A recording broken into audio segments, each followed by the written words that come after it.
Part 1। कभी कभी किस्मत अजीब खेल खेलती है। कुछ लोग अपनी होशियारी से दुनिया में नाम कमाते हैं और कुछ अपनी बेवकूफ़ियों से पहचाने जाते हैं। ये कहानी एक ऐसे नाई की है जिसकी हमाकतों के चर्चे दूर दूर तक थे। ये नाई इतना अनाड़ी था कि बाल काटने जाता तो कान भी काट देता और शेव बनाते वक्त गला। यही वजह थी कि लोग इससे दूर भागने लगे। जल्द ही इसका कारोबार ठप हो गया और इसे अपनी चीजें बेचकर गुजारा करना पड़ा। दिन बदन हालात बदतर होते गए, यहाँ तक कि नाई और उसकी बीवी के पास सिर्फ 2 ही चीजें बचीं, एक दूसरे की संगत और उनकी किस्मत की सितम ज़रीफ़ी।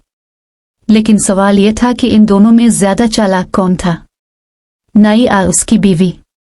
एक दिन नाई की बीवी इस पर गुस्सा कर रही थी कि वो जिंदगी में कुछ नहीं कर सकता। नाई ने मायूसी से कहा, मैं मानता हूं कि मैं कुछ नहीं कमा सकता, लेकिन मैं किसी को कमाने भी नहीं दूंगा। बीवी ने हल निकाला, अगर काम नहीं कर सकते तो भीख मांगो, बादशाह के महल में जाकर कुछ ले आओ। आज शहजादी की शादी है, बादशाह गरीबों में खैरात बांट रहा है। नाई महल जा पहुंचा और बादशाह से बोला, मुझे कुछ दे दो। बादशाह ने हैरत से पूछा, क्या चाहिए? नाई परेशान हो गया क्योंकि बीवी ने यह नहीं बताया था कि मांगना क्या है। उलझन में उसने कहा, कुछ भी दे दे।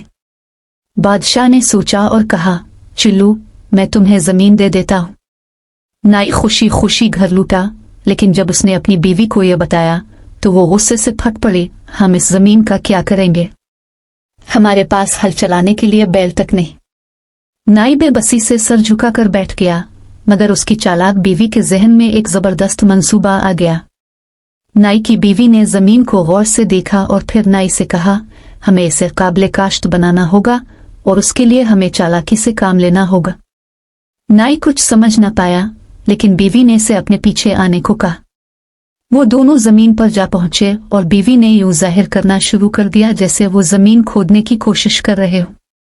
नाई ने भी इसकी नकल की, हालांकि उसे कुछ समझ नहीं आ रहा था कि यह सब क्यों हो रहा है। जब भी कोई राहगीर करीब आता, बीवी जमीन पर झुक जाती जैसे वो कोई कीमती चीज तलाश कर रही हो। इसी इलाके के करीब जंगल में 7 चोर रहते थे। वो हर रोज नाई और उसकी बीवी को जमीन खोदने की कोशिश करते देखते रहे। आखिरकार एक चोर से रहा न गया और वो शाम के वक्त नाई के पास आया और बोला, तुम यहाँ क्या कर रहे हो? नाई की बीवी ने पहले तो बात को टालने की कोशिश की, फिर गहरी सांस लेकर बोली, ये जमीन मेरे दादा की थी। उन्होंने यहाँ 5 देगें भरकर अशरफियां दफन की थी, मगर हमें सही जगह बताने से पहले ही इंतकाल कर गए। अब हम वो खजाना तलाश कर रहे हैं, लेकिन खबरदार, किसी को मत बताना, वरना सब अशरफियां कोई और ले जाएगा। चोर ने वदा किया कि वो किसी से जिक्र नहीं करेगा, मगर जैसे ही नाई और उसकी बीवी घर गए, वो अपने बाकी साथियों के पास पहुंचा और सारी बात बता दी। रात होते ही चोर अपने बैल और हल लेकर जमीन पर पहुंचे और पूरी जमीन खोद डाली ताकि खजाना मिल जाए। सुबह तक जमीन जितनी बार हल चलाया जा सकता था चला दिया गया, मगर कुछ भी ना मिला। जब सुबह नाई और उसकी बीवी अपनी जमीन पर आए और खेतों को हमवार हालत में देखा, तो बीवी मुस्कुरा कर बोली, चोरों ने सारी मेहनत हमारे लिए कर दी। फिर उसने जल्दी से कुछ बीज उधार लिए और जमीन में बो दिए। क्योंकि जमीन बहुत अच्छे तरीके से खोदी जा चुकी थी, इसलिए फसल भी बेहतरीन हुई। जब फसल पक गई तो नाई की बीवी ने सारा कर्ज चुका दिया और फिर भी उनके पास इतने पैसे बच गए कि उन्होंने कुछ सोना खरीद लिया और इसे एक मटके में छुपा दिया। चोरों ने देखा कि जमीन से कुछ न मिला, मगर नाई के घर में खुशहाली आ गई।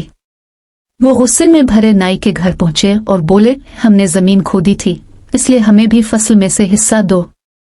नाई की बीवी हंस पड़ी और बोली, मैंने तुम्हें पहले ही बताया था कि जमीन में खजाना दफन है, मगर तुम उसे ढूंढ नहीं पाए। अब वो खजाना मेरे घर में एक मटके में छुपा हुआ है, लेकिन तुम्हें नहीं मिलेगा। चोरों ने गुस्से में कहा, अगर तुम हमें सीधे तरीके से सोना नहीं दोगी तो हम खुद ले लेंगे, आज रात देख लेना। ये कहकर वो वापस चले गए, मगर इनमें से एक चोर चुपके से नाई के घर में छप गया ताकि रात को अपने साथियों के लिए दरवाजा खोल दे। लेकिन नाई की चालाक बीवी ने इसे छुपते हुए देख लिया। अब वो एक नया मंसूबा बनाने लगी। नाई की बीवी ने देख लिया था कि एक चोर उनके घर में छप गया है। मगर वो जाहिर ऐसे कर रही थी जैसे इसे कुछ पता ना हो। वो जल्दी से नाई के पास गई और धीमी आवाज में बोली, एक चूर हमारे घर में छप कर बैठा है, हमें इसे सबक सिखाना होगा। नाई घबरा गया, मगर बीवी ने इसे तसल्ली दी, बस वैसा ही करना जैसे मैं कहूं। नाई की बीवी ने एक बड़ा मिट्टी का मटका लिया जिसमें आमतौर पर अनाज रखा जाता था और इसे पानी से भर दिया। फिर वो बुलंद आवाज में बोलने लगी, सुनो नाई, वो चूर बार बार खजाने के बारे में सवाल कर रहे हैं, अब उन्हें क्या जवाब दे। नाई ने समझने की कोशिश की और धीमी आवाज में बोला, जो तुम कहोगी वही करूंगा। बीवी ने मजीद बुलंद आवाज में कहा, मैं बहुत डर रही हूं कि अगर हमने उन्हें खजाना ना दिया तो वो हमें नुकसान पहुंचाएंगे। बेहतर होगा कि हम खजाना किसी महफूज जगह पर छुपा दें। नाई ने हैरानी से पूछा, कहा? बीवी ने जरा जोर से कहा, इसी बड़े मटके में। चोरों को कभी गुमान भी ना होगा कि खजाना पानी में छुपा है। फिर दोनों ने ऐसे जाहिर किया जैसे वो सोने के सिक्के पानी में डाल रहे हों, हालांकि मटका सिर्फ पानी से भरा था। चूर जो घर में छुपा हुआ था बड़ी खुशी से ये सब सुन रहा था। जैसे ही रात हुई और नाई और उसकी बीवी सो गए, चूर चुपके से निकला और मटके की तरफ बढ़ा। आखिरकार खजाना मेरे हाथ लग गया, चूर ने सोचा और जल्दी से हाथ मटके में डाला। मगर जैसे ही इसने हाथ डाला वो सीधा पानी में डूब गया। वो सोने के सिक्कों की उम्मीद कर रहा था, मगर वहां कुछ ना था। अभी वो हैरान खड़ा ही था कि नाई की बीवी जाग गई और चलाने लगी, चूर चूर पकड़ो। नाई जल्दी से उठा और लाठी लेकर चूर के पीछे भागा। शोर सुनकर मोहल्ले वाले भी आ गए। चूर को पकड़कर सब ने कोतवाल, सिपाहियों के सरदार के हवाले कर दिया। जब बाकी चोरों ने यह सुना तो वो खुद ही इलाके से भाग गए, क्योंकि उन्हें यकीन हो गया कि नाई की बीवी उनसे ज्यादा होशियार है। नाई और उसकी बीवी अब खुशहाल जिंदगी गुजारने लगे। उनकी जमीन पर फसलें खूब उगने लगे और वो मजीद जमीन खरीदने के काबिल हो गए। अब लोग नाई को सिर्फ एक नाई के तौर पर नहीं बल्कि एक दानिशमंद और खुशकिस्मत आदमी के तौर पर भी जानने लगे। और ये सब नाई की चालाक बीवी की अक्लमंदी और हाजिर दिमागी की बदौलत मुमकिन हुआ। अक्ल और होशियारी ताकत से ज्यादा कारगर साबित हो सकती है। मुश्किलात चाहे जितनी भी बड़ी हों, सही तदबीर और हाजिर दिमागी से उन पर काबू पाया जा सकता है।